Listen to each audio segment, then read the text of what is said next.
Bonjour tout le monde. C'est un plaisir d'être ici aujourd'hui.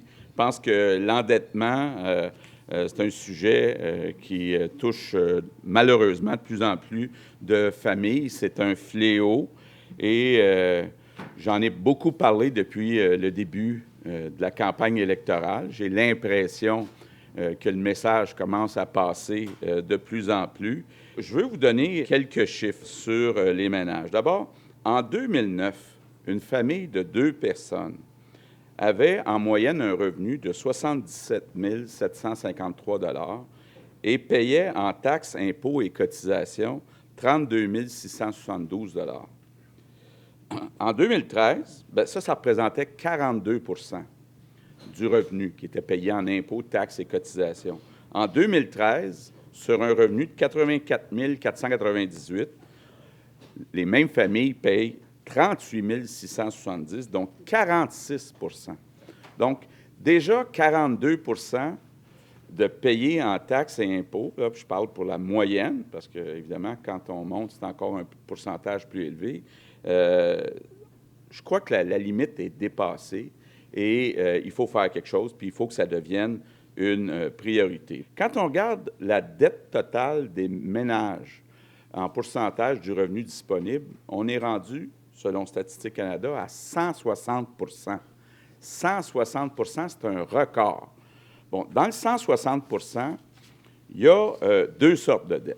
Hein. Il y a la dette qui est habituellement une hypothèque sur la maison.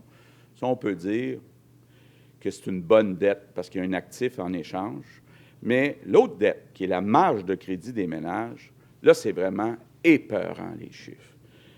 En 2005, la marge de crédit moyenne d'une famille québécoise, c'était 12 600 $. En 2012, les derniers chiffres disponibles, savez-vous c'est combien?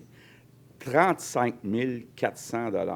Une augmentation là, de 181 % en 7 ans.